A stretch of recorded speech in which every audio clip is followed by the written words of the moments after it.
నెమ్మది కలుగునుగాక, నెమ్మది కలుగునుగాక, నెమ్మది కలుగునుగాక, నెమ్మది కలుగునుగాక, నెమ్మది కలుగునుగాక, క్షేమము కలుగునుగాక, క్షేమము కలుగునుగాక. దేవా, ప్రతి కన్నీరు నాట్యముగా మార్చబడునుగాక. వేదనతో నిండిన హృదయములు ఈ పగటికాల సమయంలో సంతోషభరితముగా మార్చబడునుగాక. కార్యములు జరిగించి మీరే మహిమను పొందుకొనండి. ప్రభువా, నీకు వందనాలు నాయన. మనుష్యుని కపటోపాయములు, వాని కుయుక్తులు, సాతాను కుతంత్రములన్నిటినీ పగటికాల సమయంలో లయపరచి ప్రార్థిస్తూ ఉన్నాను.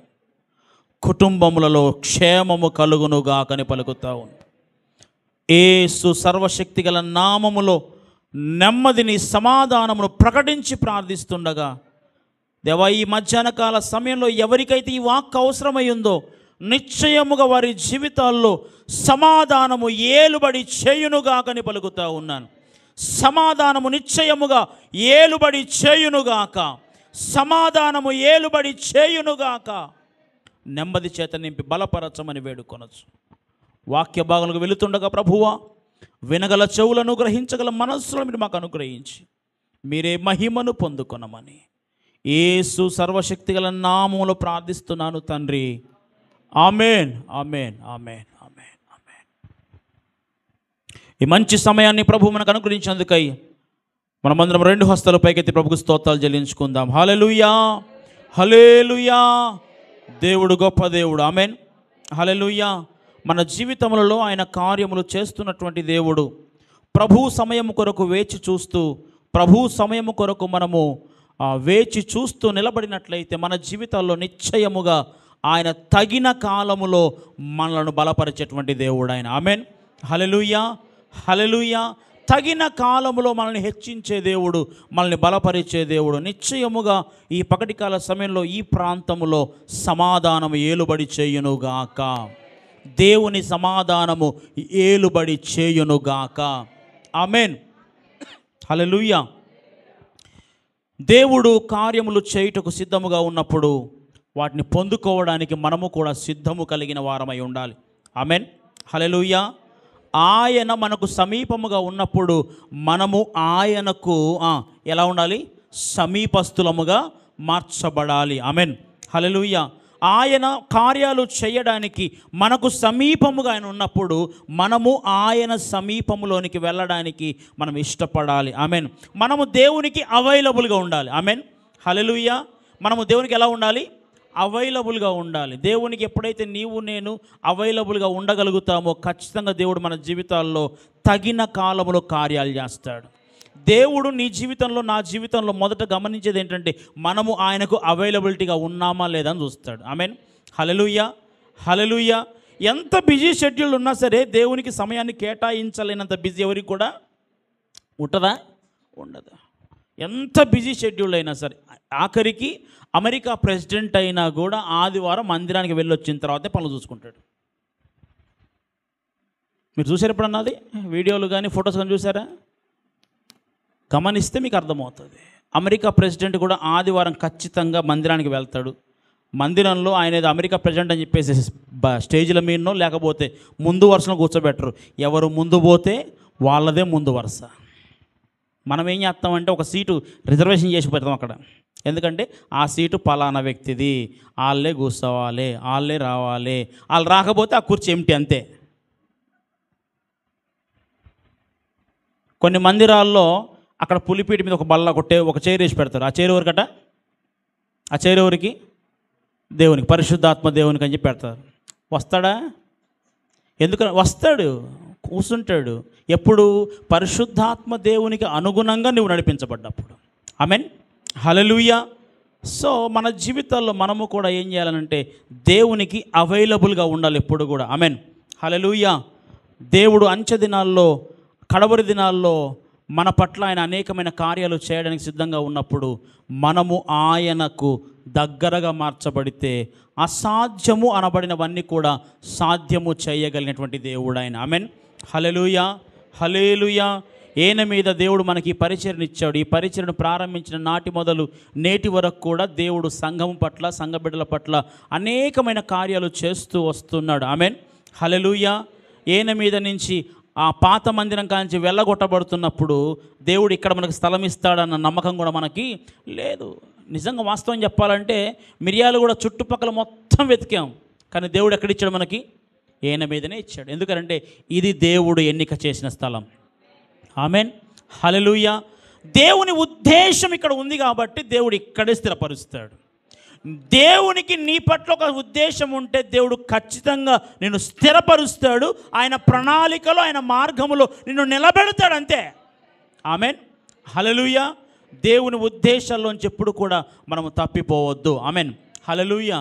గడిచిన శుక్రవారము స్త్రీల మీటింగ్కి వచ్చిన వాళ్ళకు అర్థమైన మాట, సేవకురాలు వాక్యం చెప్తే ఒక మాట చెప్పింది. ఏమని? ఒకవేళ దేవుని పనిలో, దేవుని మందిరంలో, దేవుని పనిలో గనక నీ చిటికన వేలైనా సరే నువ్వు పెడితే ఉపయోగపడే విధంగా ఉంటే దేవుడు ఖచ్చితంగా దాన్ని మరచిపోయే దేవుడు కాదు. దానికి తగినట్లుగా దేవుడు నీ జీవితంలో కార్యాలు చేస్తాడు అని దేవుని సేవకురాలు ఆ ఉదయకాల సమయంలో స్త్రీల మీటింగ్లో దేవుని వాక్యాన్ని పంచుకుంది. అదే రోజు సాయంత్రము నన్ను తాకిన మాట, దేవుని మందిరంలో నువ్వు ఎలా ఉపయోగపడుతున్నావు, కనీసం కొంతైనా దేవుని మందిరంలో, దేవుని పనిలో నువ్వు ఉపయోగపడుతున్నావా అన్న మాట నన్ను తాకింది. జఫన్యా శాస్త్రి గారి వాక్యం నాకు వచ్చినప్పుడు దాన్ని చూసినప్పుడు నేను గ్రూప్లో షేర్ చేశాను. దాన్ని చూసిన వాళ్ళకు ఆ విషయం అర్థమవుతుంది. శుక్రవారం రోజు ఉదయం పూట సేవకురాలు మాట్లాడింది, సాయంత్రం పూట నేను దాన్ని గ్రూప్లో పోస్ట్ చేశాను. అదే శుక్రవారం రోజు నైటు బాంబేలో పాస్టర్ బినోయ్ గారు బాంబేలో వాక్యం చెబుతూ ఆల్ నైట్ ప్రేయర్లో దేవుని సేవకులు కూడా ఇదే మాట మాట్లాడు. దేవుని పనిలో నీ చిటికెన వేలైనా నువ్వు పెట్టగలిగితే ఆయనను మరచిపోయే దేవుడు కాదు అని. ఒకటే రోజు 3 సార్లు దేవుని వాక్కు ఒకే మాట మాట్లాడడం జరిగింది. దాని అర్థం ఏంటంటే ఖచ్చితంగా దేవుడు మన జీవితాల్లో, మన సంఘంలో, మన కుటుంబాల్లో, మన వ్యక్తిగత ఆత్మీయ జీవితంలో ఆయన కార్యాలు చేయడానికి ఇష్టంగా ఉన్నాడు. కనుక ఇప్పుడు మనం చేయాల్సిన పని, మనము దేవునికి అవైలబుల్గా ఉండాలి. ఆమెన్, హల్లెలూయా. నీవు నేను దేవునికి అవైలబుల్గా ఉండడానికి సమయాన్ని కేటాయించగలిగితే నువ్వు నమ్ము, ఖచ్చితంగా దేవుడు నీ జీవితంలో అద్భుతాలు చేసే సమయం ప్రారంభించబడింది. ఆమెన్, హల్లెలూయా. అద్భుతాలు ప్రారంభించబడ్డాయి, పొందుకోవడమే లేటు. ఆమెన్, హల్లెలూయా. అద్భుతాలు ప్రారంభించబడ్డాయి, అది పొందుకోవడానికి మనం అవైలబుల్గా వెళ్ళగలిగితే మనం ఏం చేయాలో, ఎలా ఉండాలో ప్రభువా నాకు నేర్పించు అని మనం ఆయన అడగగలిగితే ఆ విధంగా మనం నడిపించే దేవుడు ఆయన. నువ్వు నమ్ము. ఇప్పటి కాల సమయంలో ఈ మాట నీ కొరకే. నీ కుటుంబంలో అద్భుతాలు దేవుడు ప్రారంభించాడు. అది నువ్వు పొందుకోవాలి అంటే నీ కుటుంబము, నీవు, నేను ఎలా ఉండాలో మనము దేవుని పాద సన్నిధిలో నేర్చుకోవలసిన వారమై ఉన్నాం. ఆమెన్, హల్లెలూయా, హల్లెలూయా. మంచిది. పరిశుద్ధ లేఖనం నుంచి ఒక మాట చూసుకుందాం. మత్తయి సువార్త 5వ అధ్యాయం, మత్తయి సువార్త 5వ అధ్యాయం 29-30 వచనాలు. నీ కుడి కన్ను నిన్ను అభ్యంతరపరచిన ఎడల దాన్ని పెరికి నీ యొద్ద నుండి పారవేయము. నీ దేహమంతయు నరకములో పడవేయబడకుండా నీ అవయవములలో ఒకటి నశించుట నీకు ప్రయోజనకరము కదా. ఆమెన్, హల్లెలూయా. 30 వచనం. నీ కుడి చెయ్యి నిన్ను అభ్యంతరపరచిన ఎడల దాని నరికి నీ యొద్ద నుండి పారవేయము. నీ దేహమంతయు నరకములో పడకుండా నీ అవయవములలో ఒకటి నశించుట నీకు ప్రయోజనకరము కదా. ఆమెన్, హల్లెలూయా, హల్లెలూయా. దేవుని వాక్యము ఇలాగ మనతో మాట్లాడుతూ ఉంది. నీ కన్ను, నీ కుడి కన్ను నిన్ను అభ్యంతరపరచిన ఎడల దాన్ని పెరికి నీ యొద్ద నుండి పారవేయుము. నీ అవయవం దేవుడు నిర్మించినటువంటి నిర్మాణ క్రమములో నీకు అనుగ్రహించబడినటువంటి అవయవములలో ఒకటైనటువంటి నీ కన్ను నిన్ను అభ్యంతరపరచిన ఎడల నువ్వేం చేయాలట? దాన్ని పెరికి పారవేయాలి. ఎందుకు అనంటే దాని కింద రాస్తున్నాడు, నీ దేహమంతయు నరకములో పడవేయబడకుండా నీ అవయవములలో ఒకటి నశించుట నీకు. గుడ్డి వాళ్ళకు పరలోక రాజ్యం లేదని ఎక్కడైనా రాయబడిందా? లేదుగా. అది లేదు అని అంటే ఇది చేయడం మంచిదే. ఆమెన్, హల్లెలూయా. నీ కన్ను నిన్ను అభ్యంతరపరిస్తే దాన్ని పీకి పడేసేయి. నిన్ను అభ్యంతరపరిచేదాన్ని నీ దేహంలోనే ఉంచుకున్నట్లయితే నీవు పరలోక రాజ్యానికి చేరడానికి అది నీకు ఆటంకముగా మార్చబడుతుంది. నీ దేహమంతయు నరకములో పడవేయబడకుండా నీ అవయవములలో ఒకటి నశించుట నీకు ప్రయోజనకరమేగా. సర్వేంద్రియానం నయనం ప్రధానం అన్నారు. అన్ని ఇంద్రియాలలో కన్ను ప్రధానమైంది.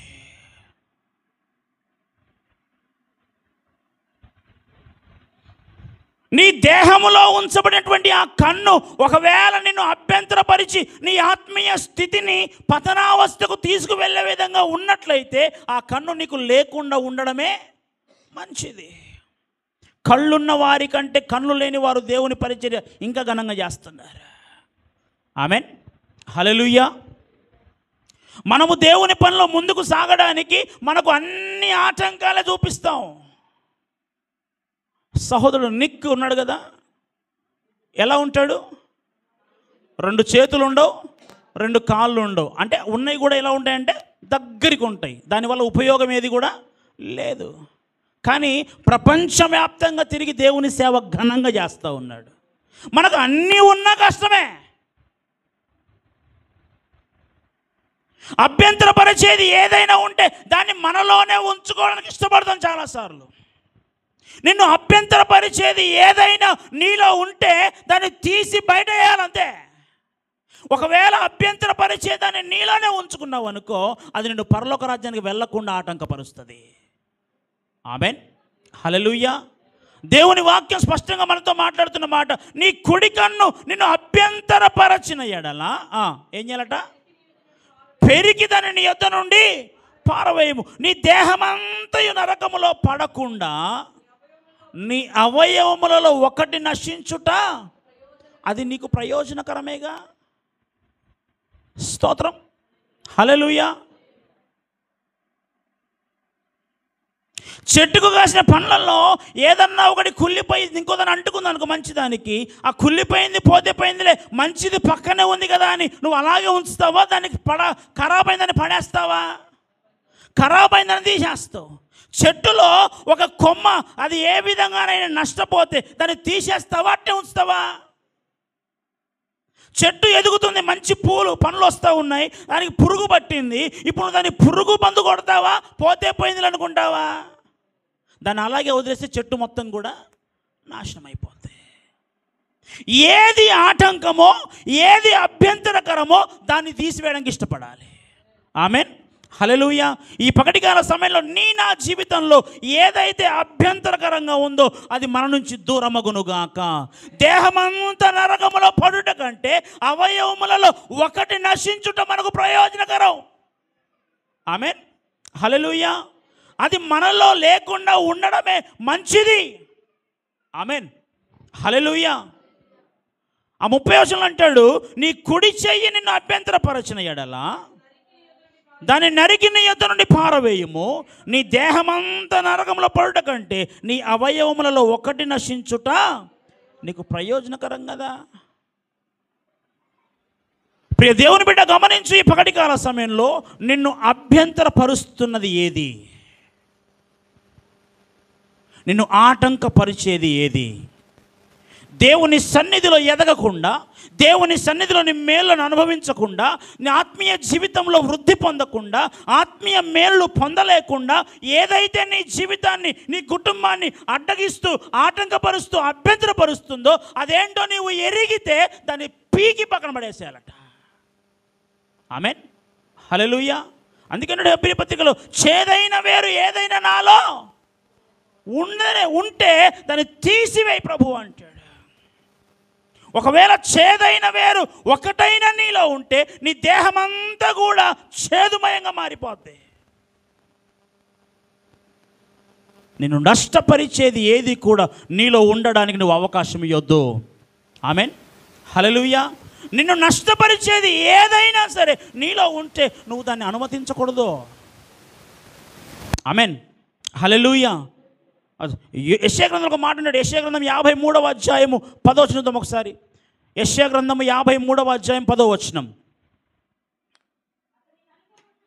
అతని నలుగగొట్టుటకు యెహోవాకు ఇష్టమాయెను. చాలు. అతన్ని నలుగగొట్టుటకు యెహోవాకు చదువుమా ఇష్టమాయెను. ఆయన అతనికి వ్యాధి కలుగజేసెను. అతడు తన్ను తానే అపరాధ పరిహారార్థ బలి చేయగా అతని సంతానము చూచును. అతడు దీర్ఘాయుష్మంతుడగును. యెహోవా ఉద్దేశం అతని వలన సఫలమగును. దేవుని ఉద్దేశము అతని వలన సఫలము చేయబడాలి అని అంటే తండ్రికి ఏమి ఇష్టమైందట? కుమారుడు నలుగగొట్టబడ్డ కూడా తండ్రికి ఇష్టమైంది. ఎందుకు నలుగగొట్టబడాలి అని అంటే దేవుని ఉద్దేశము నెరవేర్చబడడానికే. ఎందుకు నిన్ను అభ్యంతరపరిచేదాన్ని పెరిగి పక్కన పడవేయాలంటే దేవుని యొక్క ఉద్దేశము నా జీవితంలో సఫలము చేయబడ్డానికే.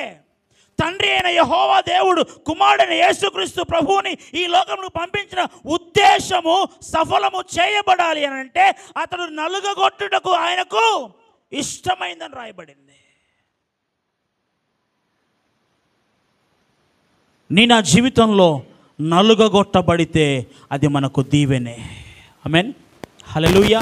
మనము నలుగగొట్టబడుట అది మనకు దీవెనకు కారణమే. ఎందుకు శ్రమలు, ఎందుకు కష్టాలు, ఎందుకు ఇబ్బందులు, ఎందుకు ఆటంకాలు, ఎందుకు అనేకమైన విధమైన కన్నీరు మన జీవితంలో అనుమతించబడుతుంది, ఎందుకు రోగం వస్తుంది, ఎందుకు ఇబ్బందులు వస్తూ ఉన్నాయి, ఎందుకు కరువు వస్తూ ఉంది, ఎందుకు మన జీవితంలో అనేకమైన ఉపద్రవాలు సంభవిస్తున్నాయంటే అవన్నిటి మధ్యలో నిన్ను నన్ను క్షేమముగా నిలవబెట్టి అంతిమంగా ఆయన నామము మహిమపరచబడడానికే. ఆమేన్, హల్లెలూయా. నీ ద్వారా దేవుని నామము మహిమపరచబడాలి అని అంటే కొన్నిసార్లు నీ జీవితంలో నువ్వు శ్రమలు అనుభవించక తప్పదు. అదే నల్లగొట్టబడడం. నీ ద్వారా దేవుని నామము ఉన్నతముగా చేయబడాలి అని అంటే, నీ కుటుంబము ద్వారా దేవుని నామము గణపరచబడాలి అని అంటే నీవు నీ కుటుంబము కొన్నిసార్లు అనేకమైన ప్రతికూల పరిస్థితుల మధ్యలో నడవవలసిందే. అంతిమంగా నీవు నడిస్తే ఆయన నామము నీ కుటుంబము ద్వారా మహిమపరచబడుతుంది. అతడు నలుగగొట్టుటకు యెహోవాకు ఇష్టమైంది.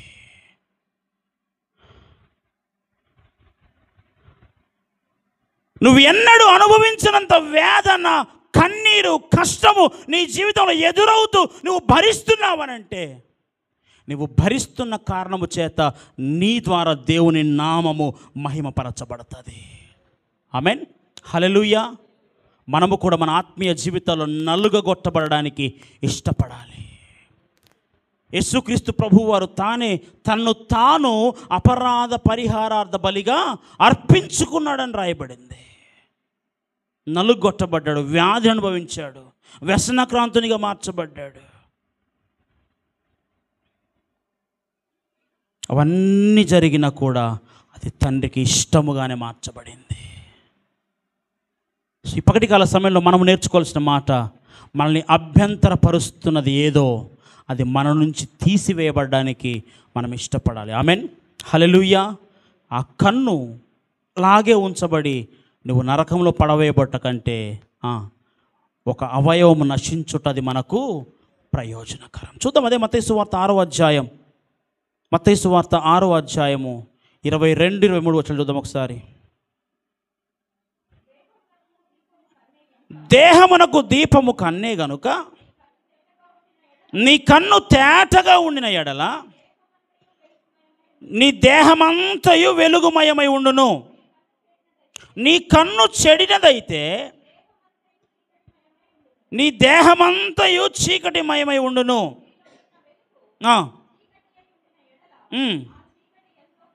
నీలోనున్న వెలుగు చీకటి అయి ఉండిన ఎడల ఆ చీకటి ఎంతో గొప్పది.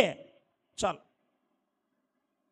దేహమునకు దీపము కన్నే గనుక నీ కన్ను తేటగా ఉండిన ఎడల నీ దేహమంతయు వెలుగుమయమై ఉంటుందట. ఆమేన్, హల్లెలూయా. నీ కన్ను నీ దేహమంతటిలో ఏదట? దీపం. నీ దేహానికి దీపము నీ కన్నే. నిన్ను నడిపించేది నీ కన్నే. కళ్ళు లేకపోతే దేహం ఎంత మంచిగా ఉన్నతంగా ఉన్న నడవడానికి అవకాశం ఒకరి సహాయంను పొందవలసిందే. అదే ఒకవేళ నీ కన్ను నీట్గా తేటగా ఉందనుకో, ఇంకొకరి సహాయం నీకు అవసరం లేదు. నీ దేహానికి అదే వెలుగు కనుక ఆ వెలుగులో నీ దేహం ముందుకు సాగడానికి అవకాశంగా మార్చబడుతుంది. నీ దేహమునకు కన్ను దీపము గనక దాన్ని ఎలాగ ఉంచుకోవాలట? తేటగా ఉంచుకోవాలట. ఒకవేళ అలాగున్న తేటగా ఉండిన ఎడల నీ దేహమంతయు వెలుగుమయమై, నీ కన్ను చెడినదైతే నీ దేహమంతయు చీకటిమయమై.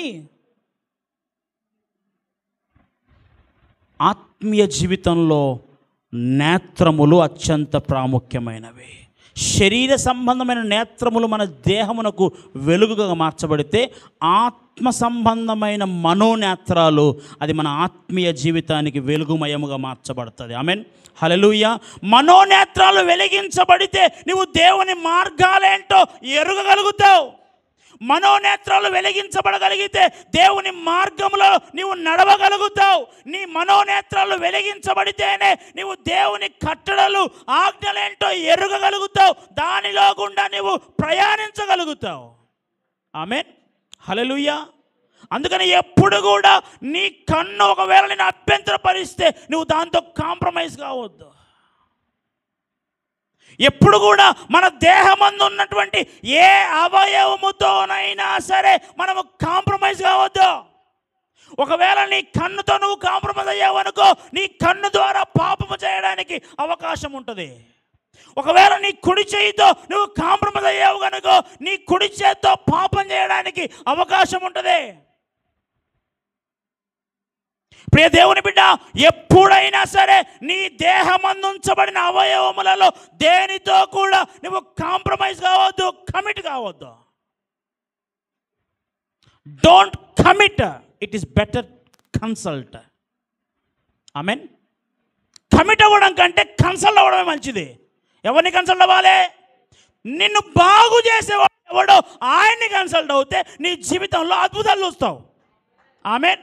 నీ దేహాన్ని బాగు చేసేవాడు, నీ అవయవాల్ని బాగు చేసేవాడు, నీ ఆత్మీయ స్థితిని బాగు చేసేవాడు, నీ ఆత్మీయ స్థితిని ఉన్నతముగా మార్చగలిగిన వాడు, ఆయనను నువ్వు కన్సల్ట్ అవ్వగలిగితే నీ జీవితంలో నువ్వు అద్భుతాలు, ఆశ్చర్యకార్యాలు నువ్వు చూడగలుగుతావు. కమిట్ అవ్వడం కంటే కన్సల్ట్ అవ్వడమే మేలు. అవయవములలో ఒకటి పోతే అంగవిహీనులు అంటారేమో, పేరుంటుందేమో, కానీ పరలోక రాజ్యంలో మాత్రం చోటు ఉంటుంది. అక్కడ అవయవాలతో పని లేదు. స్తోత్రం, నిత్యానందం. ఎందుకంటే ఈ శరీరం ఇక్కడే మన్నైనది తిరిగి మరలా మంటికి చేరును. ఆత్మ తాను దయచేసిన దేవుని యొద్దకు ఈ శరీరం వదిలిపెట్టి మహిమా శరీరం ధరించుకొని మేఘముల మీద కొనిపోబడతాం. మేఘముల మీద కొనిపోబడిన తరువాత అక్కడ నిత్య ఆనందములో యుగ యుగములు దేవుణ్ణి ఆరాధిస్తూనే ఉంటాం. ఆనందం కావాలి అని అంటే ఇక్కడ అవయవాలు కోల్పోయినా ఇబ్బంది ఏం లేదు. స్తోత్రం, హల్లెలూయా. నీ కన్ను తేటగా కనబడాలి అని అంటే నువ్వు దేవుని వాక్యమును అనుసరిస్తూ నడవగలిగిన వ్యక్తిగా మార్చబడాలి. ఆమెన్, హల్లెలూయా. నీ దేహమునకు దీపము నీ కన్ను. స్తోత్రం. అందుకని ఎప్పుడు కూడా మన జీవితాల్లో కాంప్రమైజ్ అయి బ్రతకొద్దు. ఎప్పుడు కూడా రాజీ పడొద్దు, లాలూచి పడొద్దు. ఆమెన్. రాజీ పడొద్దు అనే కంటే లాలూచి పడొద్దు అనేది మంచి మాట ఏమో అచ్చమైన తెలుగులో. నీ కన్ను నీతో మాట్లాడుతున్నప్పుడు నీ కంటితో నువ్వు రాజీ పడి లాలూచి పడితే నువ్వు పాపములో పడడానికి అవకాశం ఉంటుంది. నీ చెయ్యి నీతో లాలూచి పడుతున్నప్పుడు రాజీ పడితే నీ చెయ్యి ద్వారా నువ్వు పాపంలో పడడానికి అవకాశం ఉంటుంది. బెటర్ నువ్వు పాపంలో పడకుండా ఉండడానికి నిన్ను అభ్యంతరపరిచేదాన్ని నరికి పడవేయడమే మంచిది. పనికిరాని తీగలను ఆయన ఏం చేస్తున్నాడు? తీసి అగ్నిలో పారవేస్తున్నాడు. లోయలెల్లా పూడ్చబడాలి, కొండలు కోనలు కరగిపోవాలి, వక్ర మార్గము సక్రమవాలి, కరకు మార్గం నునుపవ్వాలి. కరకు మార్గం నునుపవ్వాలి. రాజు వస్తున్నాడు ఆయతమౌదా, రాజు వస్తున్నాడు, యేసు వస్తున్నాడు ఎదురు వెళ్ళుదాం, యేసు వస్తున్నాడు ఎదురు వెళ్ళుదాం. లోయలెల్లా పూడ్చబడాలి, కొండలు కోనలు కరిగిపోవాలి, వక్ర మార్గము సక్రమవాలి, కరకు మార్గం నునుపవ్వాలి, కరకు మార్గం నునుపవ్వాలి. హల్లెలూయా. ఆయన వచ్చే సమయంలో నీ వక్ర మార్గాలన్నీ కూడా సక్రమంగా మార్చబడాలి అని అంటే నీ దేహమునకు దీపముగా ఉన్న నీ కన్ను సరిగా ఉండాలి. ఆమేన్. హల్లెలూయా.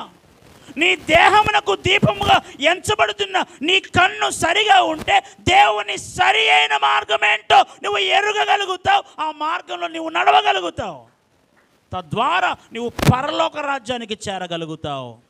ఆమేన్. హల్లెలూయా. అందుకని ఎప్పుడు కూడా మన శరీర భాగాలతో మనం కాంప్రమైజ్ కావద్దు. స్తోత్రం. హల్లెలూయా. చూద్దాం. అందుకే యోబు అంటాడు, యోబు గ్రంథం 31వ అధ్యాయము 1వ వచనం అంటాడు కదా, యోబు 31:1, నేను నా కన్నులతో నేను నిబంధన చేసుకుంటుని, కన్యకను నేను ఎలాగూ చూచుదును, అలాగూ చేసిన ఎడల పరమునున్న దేవుని ఆజ్ఞ ఏమగును, ఉన్నత స్థలమునున్న సర్వశక్తుని స్వాస్థ్యమేమగును. ఏం చేసుకున్నాడట? యోబు తన కన్నులతో ఒక నిబంధన చేసుకున్నాడట. ప్రియ దేవుని బిడ్డ, రక్షించబడిన నీవు నీ కన్నులతో ఒక నిబంధన కలిగి ఉన్నావా? యోబు మాట్లాడుతున్నట్టుగా నీవు నేను కూడా మాట్లాడగలుగుతున్నామా? ఇదిగో నేను నా కన్నులతో ఒక నిబంధన చేసుకున్నాను అని చెప్పగలుగుతావా? ఆ 2వ వచనం అంటాడు, అలాగూ చేసిన ఎడల నేను ఎలాగూ చూస్తాను. ఒకవేళ అలాగూ చూసిన ఎడల పరమునున్న దేవుని ఆజ్ఞ ఏమగును, ఉన్నత స్థలముల యందున్న సర్వశక్తిని స్వాస్థ్యం ఏమవుతుంది? నీ కన్నులతో నీవు ఒక నిబంధన కలిగి ఉండలేకపోతే నీ కొరకు ఉన్నత స్థలముల మీద సర్వశక్తులు ఉంచిన ఆ స్వాస్థ్యము ఏమైపోతే, దేవుని ఆజ్ఞలు ఏమైపోతాయి? స్వాస్థ్యము నీ కొరకే కదా. ఆ స్వాస్థ్యము నువ్వు పొందాలి అని అంటే ఇహలోకములో నీవు నీ కన్నులతో ఏం చేసుకోవాలి? నిబంధన చేసుకోవాలి. వ్యర్థ క్రియలు, వ్యర్థ ఆలోచనలు, వ్యర్థ తలంపులు, వ్యర్థ దృశ్యాలు చూడకుండా నీ కన్నులతో నువ్వు ఒక నిబంధన చేసుకో. వ్యర్థ క్రియలను దృష్టింపకను నా కన్నులను త్రిప్పివేయుము, నా యజమానుడ నీ వైపు చూసి విజయము పొందగా నిజ బలమిమ్ము, నిన్ను చూడ కనులియుమా దేవా, నిన్ను పాడ స్వరమియుమా, నిన్ను చూడ కనులియుమా దేవా, నిన్ను పాడ స్వరమి. సర్వేంద్రియానా నయనం ప్రధానం, సర్వేంద్రియానా నయనం ప్రధానం, నిన్ను చూడ కనులియుమా దేవా, నిన్ను పాడ స్వరమియుమా, నిన్ను చూడ కనులియుమా దేవా, నిన్ను పాడ స్వరం. హల్లెలూయా. వ్యర్థ క్రియలు దృష్టించకుండా కన్నులను త్రిప్పివేయమన్నాడు భక్తుడు. నీ కన్నులతో నీవు చూడవలసింది ఆయన స్వరూపాన్నే. పరమందు నీ కొరకు స్వాస్థ్యముగా ఉంచబడిన ఆ పట్టణమును చూడగలిగినటువంటి ఆత్మీయ నేత్రములు ఈ పగటికాల సమయంలో తెరవబడును గాక. యోబంటా ఉన్నాడు, నా కన్నులతో నేను నిబంధన చేసుకో, ఒకవేళ నేను కన్యకను ఎలాగో చూస్తాను, చూసిన ఎడల దేవుని ఆజ్ఞ ఏమైపోద్ది, ఆ ఉన్నత స్థలమందు సర్వశక్తిని స్వాస్థ్యము ఏమైపోద్ది? ఆ స్వాస్థ్యమును అనుభవించాలి అని అంటే ఇహలోకంలో జీవిస్తున్న నేను నా కన్నులతో నిబంధన చేసుకోవాలి. భక్తులు అంటారు, నా కన్ను కన్నీటి ఊటగా మార్చబడుతుంది.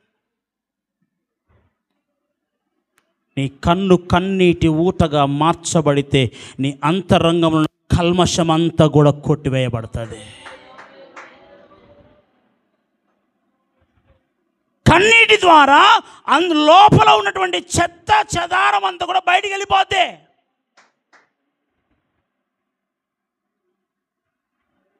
కొన్నిసార్లు కళ్ళలో గ్లిజరిన్ వేస్తారు ఐ డాక్టర్స్ కాడికి పోతే. ఎందుకు వేస్తారనంటే ఆ గ్లిజరిన్ వేయబడితే అది కొద్దిసేపు మంట మండుద్దేమో కానీ లోపల పేరుకుపోయినటువంటి ఆ డస్ట్ అంతటిని బయట తీసుకొస్తుంది. ఇప్పుడు నీ మనోనేత్రాలు వెలిగించబడాలి అంటే వాక్యం అనబడినటువంటి గ్లిజరిన్ లోపల వేయబడాలి. ఆ వాక్యం అనబడిన గ్లిజరిన్ వేయబడితే నీ అంతరంగంలో ఉన్న మలినమంతా కూడా బయటికి కొట్టివేయబడుతుంది. యోబు వలె మనము కూడా మన కన్నులతో నిబంధన చేసుకున్న వారముగా మార్చబడాలి. ఆమెన్, హల్లెలూయా. మన బాడీ పార్ట్స్తో మనం కాంప్రమైజ్ కావద్దు. Do not compromise with your body parts. క్రైస్తవులముగా, విశ్వాసులముగా, దేవుని ఎరిగిన వారముగా మనము పాటించవలసిన నియమాలలో ఇది కూడా ప్రధానమైన నియమమే. మన కళ్ళతో కానీ, చేతులతో కానీ, కాళ్ళతో కానీ, మనసుతో కానీ, హృదయముతో కానీ, నాలుగుతో కానీ, చెవులతో కానీ మనం ఎప్పుడు కూడా రాజీ పడద్దు. ఇర్మియా గ్రంథం అంటాడు 17వ అధ్యాయం 9 చూద్దాం ఒకసారి. ఇర్మియా 17:9. ఇర్మియా 17:9. హృదయము అన్నిటికంటే మోసకరమైనది, అది ఘోరమైన వ్యాధి గలది, దాన్ని గ్రహింపగలవాడు ఎవడు?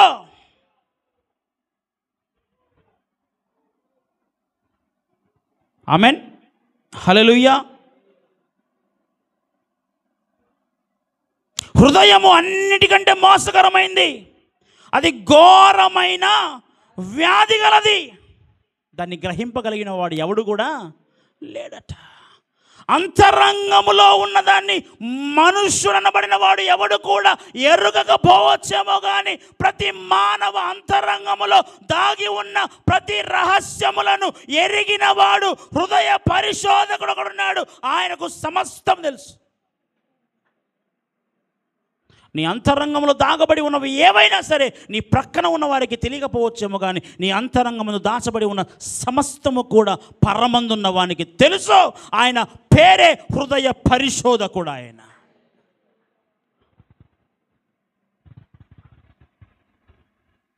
అందుకే దావీదు మహారాజు అంటాడు, ప్రభువా యెహోవా నా హృదయమును నా అంతరంగమును పరిశీలించుము, నా అంతరంగమును పరిశోధించి తెలుసుకొనుమంటాడు. నా హృదయమును పరిశీలించు, దాన్ని పరిశోధించి తెలుసుకో అంటాడు. హృదయ రహస్యములను ఎరిగిన వాడు ఆయన మాత్రమే. చాలాసార్లు మనం అంటాం కదా, నీ లోపల ఏముందో నాకేం తెలుసు అంటాం కదా. నిజంగా నీ లోపల ఏముందో నాకు తెలియదు, కానీ నీ లోపల ఏముందో నిన్ను నిర్మించమని తెలుసు. అందుకంటున్నాడు, హృదయము అన్నిటికంటే మోసకరమైంది, అది ఘోరమైన వ్యాధి గలది. అంతరంగంలో అనేకమైనవి దాచుకుంటాం, అది మోసం చేస్తుంటుంది మనల్ని చాలాసార్లు. దాని ఘోరమైన వ్యాధిని గ్రహించగలిగిన వాడు ఎవడు కూడా లేడు.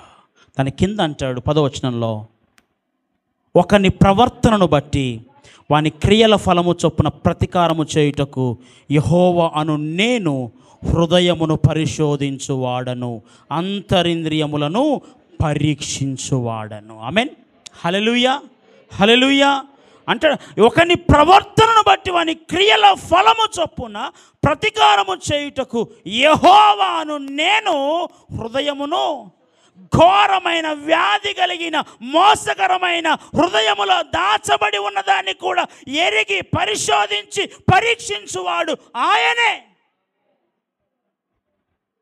ఆయనకు మరుగు చేయబడింది ఏది? రహస్యమందు ఉంచబడినది ఏదో ఒక రోజు బయలుపరచబడక తప్పదు. రహస్యమందు నీవు నేను యోచిస్తున్న యోచనలన్నీ కూడా, అంతరంగమందు నీవు నేను యోచిస్తున్న ప్రతి యోచన, ఆలోచన, తలంపులన్నీ కూడా ఆయన ఎరిగిన వాడు. కారణం ఏంటో తెలుసా? యెహోవా అను నేను హృదయ పరిశోధకుడు అంటున్నాడు ఆయన. జాగ్రత్త, అంతరంగంలో కూడా ఆలోచన చేస్తున్నావేమో జాగ్రత్త. నీ అంతరంగమును కూడా పరిశీలించువాడు ఒకడున్నాడు, పరిశోధించువాడు ఆయన. అంతరింద్రియములను పరీక్షించువాడను అని అంటూ ఉన్నాడు.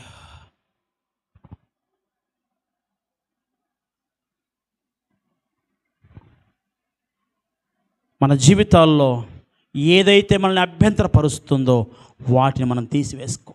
హృదయం నీ హృదయం నిన్ను అభ్యంతరపరుస్తుందా? చెడ్డమైన దేవునికి అయిష్టమైన ఆలోచనలన్నీ కూడా లోపల నింపేసి, లేకపోతే ఎదుటివారి మీద కోపాన్ని, పగను, ద్వేషమును అవన్నీ కూడా లోపల అంతరంగంలో నింపేసి అది నిన్ను అభ్యంతరపరుస్తూ ఆటంకపరుస్తుందా? దాన్ని తీసేసేది. కడుక్కోవాలని చేయగలిగింది ఒకటే, దేవుని వాక్యాన్ని లోపల ఉంచుకోవడమే.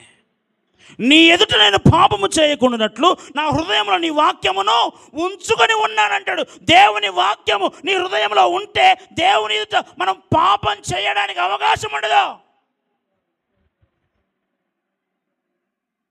నీ అంతరింద్రియాలు, నీ అంతరంగము దేవునికి వ్యతిరేకంగా ప్రవర్తిస్తూ ఉందేమో, నిన్ను అభ్యంతరపరుస్తూ దేవునికి సమీపముగా రాకుండా చేస్తుందేమో, దాన్ని శుద్ధి చేసుకోవడానికి ఇష్టపడాలి. అందుకంటే మత్తయి సువార్త 5వ అధ్యాయంలో హృదయ శుద్ధి గలవారు ధన్యులు, వారు దేవుణ్ణి చూస్తారట. నీ అంతరంగము హృదయ శుద్ధి కలిగదే ఉంటే నువ్వు దేవుణ్ణి చూడగలుగుతావు. నీ అంతరంగంలో మలినం ఉంటే నువ్వు దేవుణ్ణి చూడలేవు. అది నిన్ను అభ్యంతరపరిచేదే.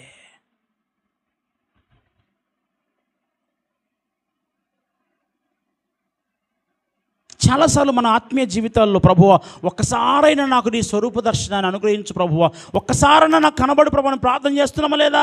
ప్రార్థన చేస్తున్నా కూడా ఆయన కనబడటం లేదని అర్థం ఏంటంటే మన హృదయంలో ఇంకా మాలిన్యత ఉంది. మలినం అలాగే ఉంచుకొని ఆయన పాదాలు పట్టుకొని నువ్వు ఎంత మెలేసినా కూడా కష్టమే. హృదయ శుద్ధి గలవారు ధన్యులు, వారు మాత్రమే దేవుని చూస్తారు. అందుకే అంటున్నాడు, యెహోవా అను నేను హృదయమును పరిశోధించువాడు, అంతరింద్రియములను పరీక్షించువాడను. ఆమెన్, హల్లెలూయా. ఈ పగటికాల సమయంలో ఏదైతే నిన్ను అభ్యంతరపరుస్తుందో వాటితో నువ్వు కాంప్రమైజ్ కావద్దు, కమిట్ కావద్దు ఎప్పుడు కూడా. నీ ఎదుట ఎవరైనా తప్పు చేస్తున్నారా? గద్దించడానికి ఇష్టపడాలి. దేవుని బిడ్డవైతే వాళ్ళని గద్దిస్తే ఏమనుకుంటారో, ఆయన నాకెందుకులు, వాళ్ళెట్టుపోతే నాకెందుకులు అన్నట్టుగా నువ్వు ప్రవర్తించావనుకో, కొన్నిసార్లు ఆ సిచ్యువేషన్ని కూడా వారి పాపములు నీవు కూడా పాలిభాగస్తునిగా మార్చబడ్డావని అర్థం. నీ కన్నుల ఎదుట పాపం జరుగుతున్నప్పుడు ఇది తప్పు అని నువ్వు చెప్పగలిగితేనే నువ్వు నిజమైన క్రైస్తవుడు. ఎదుటోడు ఏమని అనుకోని, వారు ఏమని అనుకోని, కానీ నువ్వు ఖండించగలిగిన వ్యక్తిగా నువ్వు మార్చబడాలి. ఆమెన్. మహా అయితే మాట్లాడడం మానేస్తారేమో, కానీ నేను పరలోక రాజ్యానికి మాత్రం పోకుండా ఆపలేరుగా. స్తోత్రం, హల్లెలూయా. గద్దించాల్సిన విషయంలో గద్దింపు మేలే. ఆమెన్, హల్లెలూయా. అందుకని ఎప్పుడు కూడా మనము దేవునికి అయిష్టమైన మార్గాల గుండా ప్రయాణము చేయకుండా ఉందుముగాక. చూద్దాం సామెతల గ్రంథం 4వ అధ్యాయం.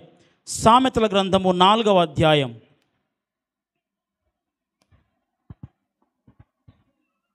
20 నుంచి 23 వచనాలు.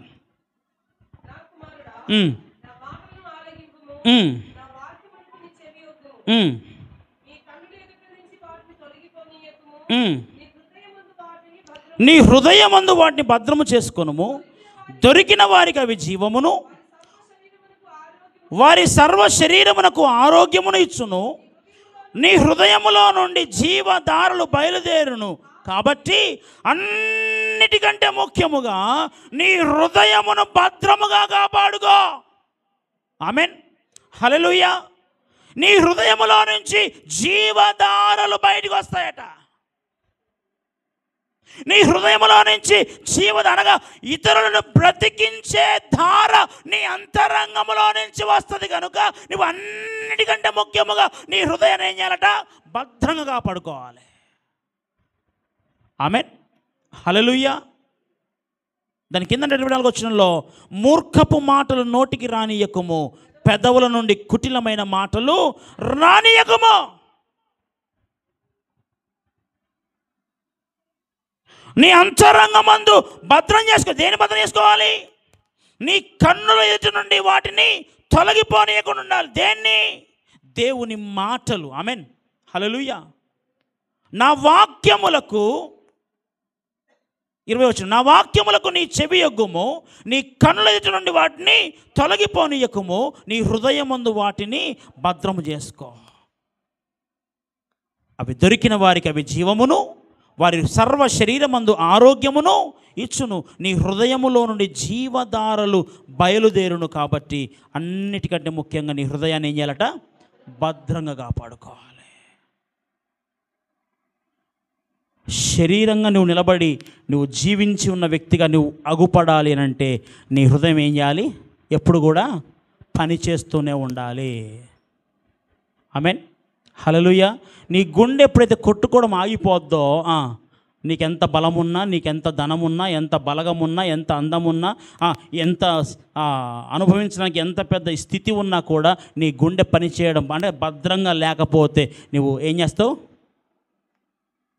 6 అంతస్తుల మేడ కట్టుకుని ఉన్న ఆ హృదయం పని చేయకపోతే 6 అడుగుల నేలలో పడుకోబెట్టేస్తారు. అందుకేం చేయాలట?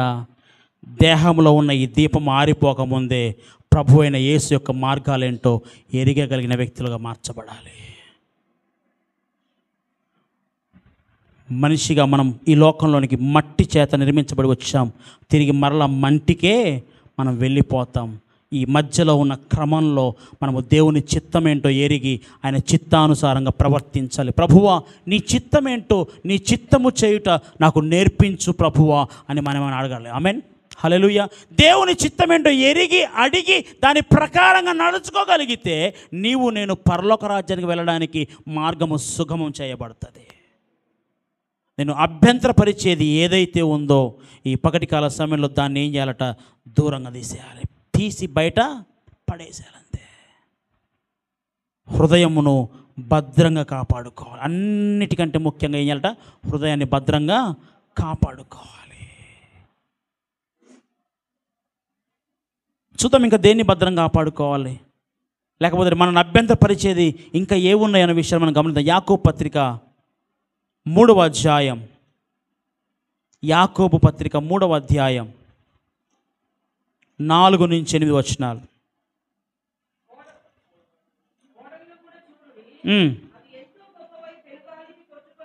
ఓడలను కూడా చూడుడి, అవి ఎంతో గొప్పవై పెనుగాలికి కొట్టుకొని పోబడినను. 2 నుంచి చదువమ్మా, 2 నుంచి. అనేక విషయములలో మనం అందరము తప్పిపోతున్నాము. ఎవడైనను మాట యందు తప్పని ఎడల అట్టివాడు లోపము లేనివాడై తన సర్వ శరీరమును స్వాధీనమందుంచుకొన శక్తి గలవాడగును. గుర్రములు మనకు లోబడుటకై నోటికి కళ్ళెము పెట్టి వాటి శరీరమంతయు త్రిప్పుదము కదా. ఓడలను కూడా చూడుడి, అవి ఎంతో గొప్పవై.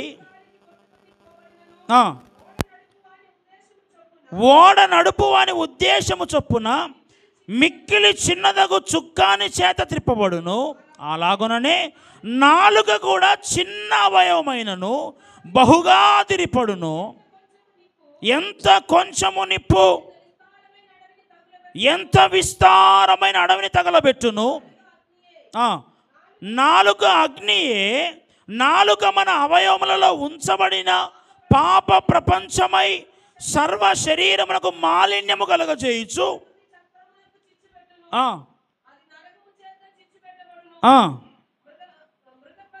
మృగ పక్షి సర్ప జలచరములలో ప్రతి జాతియు నరజాతి చేత సాధు కాజాలును సాధు ఆయను కానీ ఏ నరుడును నాలుకను సాధు చేయనేరడు.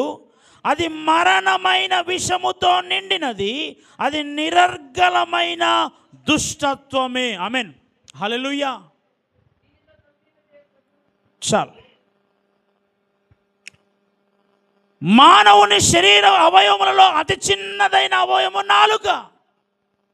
ఈ నాలుక ఏంటట? నాలుక అగ్నియే అని రాయబడి ఉంది. ఎంత కొంచెము నిప్పు విస్తారమైన అడవిని తగులబెట్టును. అట్లనే నాలుక అవయవములలో చిన్నదై ఉన్నప్పటికీ అది మన దేహమంతటి కూడా తగలబెట్టేస్తుంది.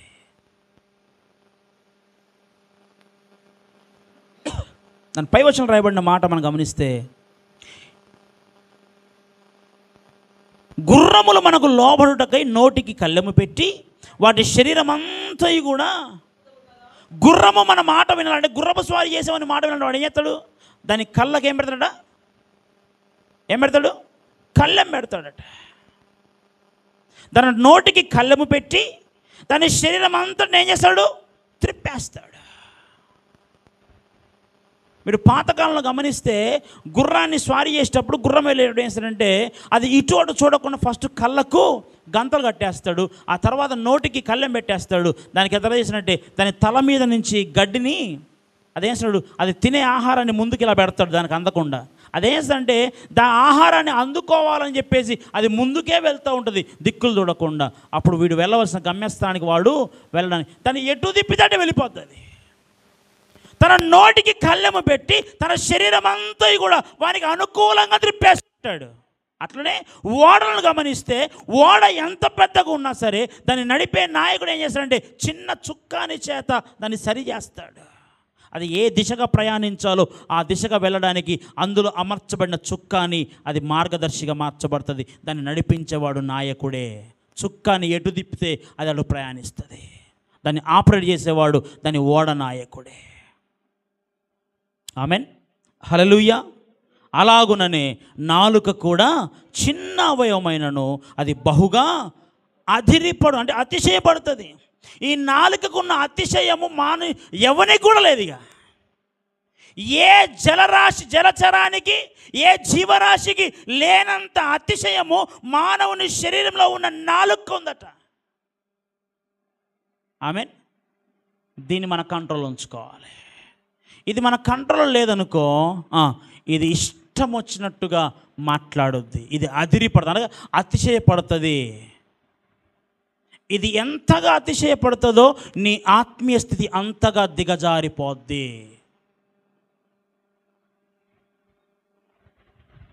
ఆమేన్. అక్కడ రాస్తున్నాడు మృగ పక్షి సర్ప జలచరములలో ప్రతి జాతియు నరజాతి చేత, మృగము పక్షి సర్పము జలచరాలు ఇవన్నీ కూడా అంటే నీటిలో ఈదేయి ఎగిరేయి పాకేయి గెంతేయి ఇవన్నీ కూడా నరజాతి చేత సాధు చేయబడతాయి. సాధు చేయబడినవే అంటే వాని కంట్రోల్లో ఉన్నాయి. మనుష్యుని యొక్క కంట్రోల్లో మృగాలు ఉన్నాయి, మనుష్యుని కంట్రోల్లో పక్షులు ఉన్నాయి, మనుష్యుని కంట్రోల్లో సర్పాలు ఉన్నాయి, మనుష్యుని కంట్రోల్లో జలచరాలు ఉన్నాయి. కానీ మనుష్యుని కంట్రోల్లో లేదేంటంటే వానిలో ఉన్న నాలుకే వాని కంట్రోల్ లేదు. స్తోత్రం, హల్లెలూయా. అందరికీ నాలుకలు ఉన్నాయా? ఉన్నాయా? బయటపెట్టిన ఒకసారి నాలుక చూపించండి. ఒకసారి చూపించాలి, నాలుక చూపించాలి. ఆ నాలుకను పట్టుకోండి, ఒకసారి నాలుకను పట్టుకోండి. స్తోత్రం చెప్పండి ఒకసారి. వస్తుందా? ఎందుకు? ఇది కంట్రోల్లో ఉంది. కంట్రోల్లో ఉంటే మంచిది. ఎందుకంటే అక్కడ రాయబడినమాట నాలుక అగ్నియే. నాలుక అగ్ని ఎందుకు అగ్నిగా అది ఎందుకు అగ్నితో పోల్చబడిందంటే, అది కొంచెము నిప్పు విస్తారమైన అడవిని ఎలాగ తగలబెడుతుందో, నీ అవయవములలో అతి చిన్న అవయవమైన ఈ నాలుక నీ శరీరం అంతటిని కూడా కాల్చేస్తుంది. ఆమేన్, హల్లెలూయా.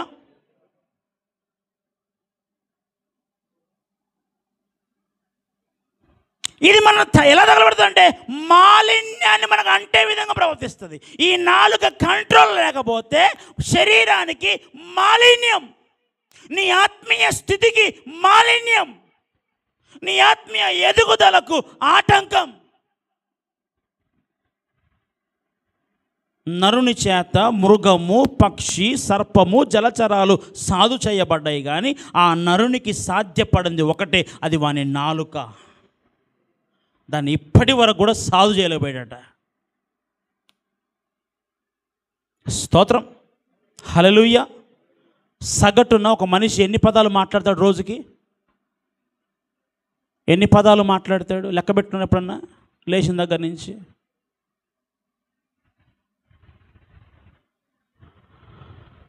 దాదాపుగా 3000 పదాలు మాట్లాడతారట. ఆ 3000 పదాలు ఎవరో తెలుసా? స్త్రీలు మాట్లాడతారట. ఆడవాళ్ళు 3000 పదాలు ఒక రోజుకు సగటున మాట్లాడతారంట. అందుకని బైబిల్ ఒక మాట రాయబడింది, ముసలమ్మ ముచ్చట్లు కట్టి పెట్టమని. కొన్నిసార్లు నవ్వుకోవడానికి పనికొస్తాయి, కానీ అది మన ఆత్మీయ జీవితానికి అద్దం పట్టేటియే. పరిశుద్ధ గ్రంథంలో రాయబడిన ఏ మాట కూడా హాస్యానికి రాయబడలే. పరిశుద్ధ గ్రంథంలో రాయబడిన ప్రతి మాట మన ఆత్మీయ స్థితిని సరిచేయడానికి రాయబడ్డాయి. వ్యర్థమైన మాటల జోలికి వెళ్ళొద్దు, వ్యర్థమైన సంభాషణలు చేయొద్దు, వ్యర్థమైన ఆలోచనలు చేయకూడదు, వ్యర్థమైన దృష్టిలో మనం చూడకూడదు, వ్యర్థమైన పనులు చేయకూడదు, వ్యర్థమైన మార్గాలను నడవకూడదు, వ్యర్థమైన తలంపులు యోచించొద్దు, వ్యర్థమైన వాటి గుండా ప్రయాణించొద్దు, వ్యర్థమైన పనుల జోలికి వెళ్ళనేకూడదు. వ్యర్థమైన మాటలు మన నోటిలో నుంచి రానేకూడదు. నాలుక అగ్నితో పోల్చబడింది, అది మన శరీరానికి మాలిన్యం తెస్తుంది. నేను ఇంతకుముందు చెప్పాను మీకు ఒకసారి, శరీరంలో ఉన్న అవయవాలన్నీ కూడా మాట్లాడుకుంటూ ఉన్నాయట. ఒకసారి మాట్లాడుతూ ఉంటే ఎవరెవరికి ఏ విధంగా సహాయం చేస్తారని మాట్లాడుకుంటున్నాయట. ఒకరొకరు మాట్లాడుతున్న కోణంలో నాలుక కూడా అన్నదట, నేను ఎట్లా సహాయపడాలి చెప్పండి అన్నారట. అనంటే ఆ నాలుకతో అవయవాలన్నీ కలిసి చెప్పినట్టు ఒకటే మాట, నువ్వు మాట్లాడకుండా ఉంటేనే మాకు చేసే గొప్ప మేలు అన్నాయట. ఎందుకనంటే అన్ని అవయవాలు మంచి పనులు చేసినాయి. కళ్ళు మంచిగానే చూస్తున్నాయి, చెవులు మంచిగా వింటున్నాయి, చేతులు మంచి పనులు చేస్తున్నాయి, కాళ్ళు మంచి మార్గం నడుస్తున్నాయి, హృదయం బాగానే ఉంది, ఆలోచన బాగానే ఉంది, తలంపు బాగానే ఉంది, శరీరం బాగానే ఉంది, అన్నీ మంచిగానే ఉన్నాయి. కానీ నాలుక ఒకటే, ఈ నాలిక చేసేటువంటి ఈ మాటల ఫలితంగా ఒళ్ళంతా కూడా పగిలిపోతుందట. అప్పుడు అన్నయ్యట, నువ్వు చేసే పనికి నోట్లో ఉన్న పళ్ళు రాలిపోతున్నాయి, ఈపు పగిలిపోతుంది, కాళ్ళు చేతులు ఇరుగుతున్నాయి, తలకాయలు పగులుతున్నాయి, కొన్నిసార్లు మనిషే లేకుండా పోవాల్సి వస్తుంది. నువ్వు మాట్లాడకుండా ఉండడమే మాకు చేసే గొప్ప మేలు అన్నదట. ఆమేన్. అందుకనే దీన్ని మనం సాధు చేయడం నేర్చుకోవాలి. ఇది మనల్ని అభ్యంతరపరుస్తుంది అనుకో, ఇది లేకుండానే మంచిదే. మూగోళ్ళకు లేదా పరలోక రాజ్యం, చెవిటోళ్ళకు లేదా పరలోక రాజ్యం, కుంటోళ్ళకు లేదా, గుడ్డోళ్ళకు లేదా. నిన్ను అభ్యంతరపరిచేది ఏదైతే ఉందో ఈ పగటి కలసను దాన్ని తీసివేసుకోవడానికి ఇష్టపడు. ప్రభువా, నా ఆత్మీయ స్థితిని ఎదగకుండా ఇది నన్ను అభ్యంతరపరుస్తుంది, ఇది నాకు ఉండాల్సిన అవసరం లేదు, నా నుంచి దీన్ని దూరం చేసే, నాకు వద్దు ప్రభువా అని నువ్వు ప్రార్థన చేసుకో. నేను అభ్యంతరపరిచేది ఏదైనా ఉంటే అది నీలో ఉండకుండా ఉండడమే మంచిది. అందుకనే మత్తయి సువార్తలో రాయబడిన మాట అదే, నీ అవయవములలో ఒకటి నశించుట అది నీకు ప్రయోజనకరమే కదా. నీ దేహములో నుంచి ఒకటి లేకుండా ఉండి, ఒకటి లేకపోతే నేను అభ్యంతరపరిచేది నీ దేహంలో ఉంచబడి నీ దేహం అంతా కూడా నరకములో పడుట కంటే నీ అవయవములలో ఒకటి నశించుట నీకు ప్రయోజనకరమే కదా. ఈ పగటి కాల సమయంలో ఒక తీర్మానం తీసుకుందాం. నిన్ను అభ్యంతరపరిచేది ఏదైతే ఉందో అది నాకు వద్దు ప్రభు అని దేవుని దగ్గరకు తీర్మానం తీసుకుందాం. తండ్రి అయిన యెహోవా దేవుడే పలికిన మాట అతన్ని నలుగుగొట్టుటకు యెహోవాకు ఇష్టమైంది. ఎందుకు నలుగుగొట్టబడ్డానికి ఇష్టపడ్డాడనంటే అతని వలన దేవుని ఉద్దేశము సఫలపరచబడ్డానికి. నీ జీవితం పట్ల, నీ పట్ల దేవుడు ఒక ప్రణాళికను కలిగి ఉన్నాడు, ఒక ఉద్దేశాన్ని కలిగి ఉన్నాడు. కనుక ఆయన నీ ఎడల కలిగి ఉన్న ఆ ఉద్దేశము నెరవేర్చబడాలి అని అంటే నీవు కొన్ని సందర్భాల్లో నలుగుగొట్టబడ్డానికి కూడా ఇష్టపడాలి. శ్రమలు వచ్చాయా? ఆస్వాదించు. కష్టం వచ్చిందా? ఆస్వాదించు. ఇబ్బందులు వచ్చాయా? కరువు వచ్చాయా? కన్నీరుందా? వేదన ఉందా? ఆస్వాదించు. అది నీ మేలుకే. కొన్నిసార్లు నలుగగొట్టబడుట ఆయనకి ఎలాగిష్టమైందో నీవు నేను నలుగుగొట్టబడటము కూడా ఆయనకి ఇష్టమే. కారణం ఏంటంటే నీవు నేను పరలోక రాజ్యంలో ఉండాలనేదే దేవుని యొక్క ఉద్దేశం. యోబు చేసుకున్న నిబంధన కనులతో చేసుకున్నాడు. ఒకటే మాట అన్నాడు, ఒకవేళ నేను అలాగూ చేసిన ఎడల దేవుని ఆజ్ఞ ఏమగును, ఉన్నత స్థలమందున్న సర్వశక్తుని స్వాస్థ్యము ఏమగును. ఆ స్వాస్థ్యంలో నీవు ఉండాలి అని అంటే, నీ కొరకు ఉంచబడిన ఆ స్వాస్థ్యమును నువ్వు పొందుకోవాలి అంటే ఈ పగటికాల సమయంలో ఆత్మీయ జీవితంలో మన కళ్ళతో మనం ఒక నిబంధన చేసుకోవాలి. వ్యర్థమైన వాటి జోలికి మనము వెళ్ళకూడదు. వ్యర్థమైన మాటలు మాట్లాడకూడదు. ఈ పగటికాల సమయంలో ఒక తీర్మానం తీసుకుందామా? కళ్ళు మూసుకుందాం, ప్రార్థన చేసుకుందాం. ఒక తీర్మానం చేసుకుందాం. ప్రభువా, యోబు తీర్మానించుకున్నట్లుగా నేను కూడా ఒక తీర్మానం తీసుకుంటాను తండ్రి.